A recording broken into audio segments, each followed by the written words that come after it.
Hello everyone, I welcome you all to our YouTube channel that is The EduTalk। तो आज topic पर आने से पहले मैं आपके साथ एक पॉइंट शेयर करना चाहती हूँ जिससे आप एग्ज़ाम में अपने आंसर को थोड़ा बेटर प्रेजेंट कर सकते हैं। स्पेसिफिक क्वेश्चंस की बात करते हैं। स्पेसिफिक क्वेश्चन जैसे हो गया लॉज के ऊपर कोई क्वेश्चन आ गया, रूल, या फिर कोई क्वेश्चन आ गया गवर्नमेंट इनिशिएटिव या किसी और इनिशिएटिव के बारे में पूछ लिया आपको, तो in that case do not forget to write about its history या फिर इसके इस्टेब्लिशमेंट का रीज़न लिखना मत भूलिएगा। क्योंकि क्या होता है, हम अक्सर इंट्रोडक्शन लिखते हैं, फिर उसके ऑब्जेक्टिव्स लिखेंगे या फिर उसके बाद हम एडवांटेजेस या डिसएडवांटेजेस, फैक्ट्स एंड फिगर्स के साथ लास्ट में कंक्लूड करके हम अपना आंसर ख़त्म कर देंगे।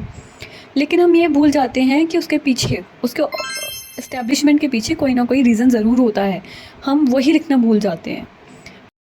For example, food safety and standard authority of India. अब ये रेगुलेटरी बॉडी जो है वो इस्टेब्लिश की गई थी और इसके इस्टेब्लिशमेंट के पीछे रीज़न्स भी हैं। फसाई के ऊपर ऑलरेडी हमने 3 वीडियोज़ अपलोड कर दी हैं हमारे यूट्यूब चैनल पर। उन वीडियोज़ का जो लिंक है वो डिस्क्रिप्शन में दिया गया है, आप डायरेक्टली उन लिंक्स के थ्रू डायरेक्टली वीडियोज़ देख सकते हैं। तो फसाई जो है हमारी आज की वीडियो का टॉपिक भी है और इससे आपको समझ में भी आएगा कि किस तरीके से हम अपने आंसर्स को फ्रेम कर सकते हैं, कैसे हम रीज़न्स को लिख सकते हैं। ये एक एग्ज़ाम्पल भी है। तो जैसे कि जानते हैं आप लोग कि food safety and standard authority of India जो है वो FSS एक्ट 2006 यानी food safety and standards act 2006 के तहत इस्टेब्लिश की गई थी, जो कि एक बकेट है for all the older laws. मतलब क्या ज़रूरत पड़ी कि फसाए को इस्टेब्लिश करना पड़ा? पहले भी इतने सारे एक्ट्स थे जो काम कर रहे थे हमारी इकॉनमी में, कंट्री में, जो फूड सेफ्टी को रेगुलेट कर रहे थे, तो फिर फसाई की क्या ज़रूरत पड़ी? तो फसाई के पहले जितने भी फूड एक्ट्स थे वो सब एक ही टारगेट रखते थे, एक ही उनका एम था, ऑब्जेक्टिव था, वो था फूड सेफ्टी को इंश्योर करना और हाइजीन को मेंटेन करना। जैसे milk and milk products order 1992, fruit products order 1955 and so on. तो उससे दिक्कतें क्या हुई?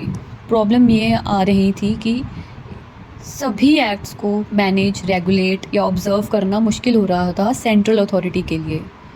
इवन बीइंग अ कंज्यूमर मेरे को भी दिक्कत होगी इतने सारे फूड एक्ट्स को एक्नॉलेज करना, उनके बारे में अवेयरनेस रखना।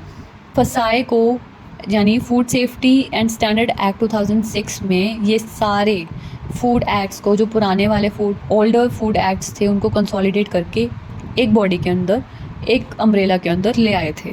पहला prevention of food adulteration act 1954, दूसरा fruit products order 1955, third meat food products order 1973, fourth vegetable oil products control order 1947, fifth edible oils packaging regulation order 1998, Sixth, solvent extracted oil, de-oil meal and edible flour control order 1967. Last but not the least, our 7th point is milk and milk product order 1992. So FSSAI was established to ensure the safety and quality of food in India. It was created under the Food Safety and Standards Act 2006, as we already know, जो कि consolidate किया गया था multiple food related laws को under a single umbrella.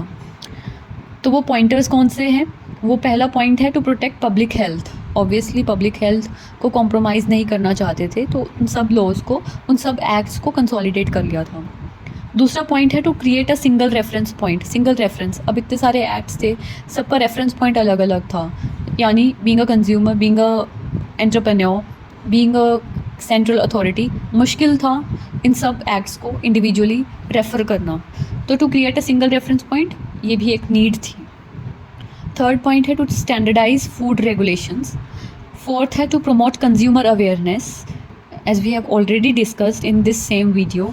Fifth है to regulate the food industry. Last, to facilitate trade.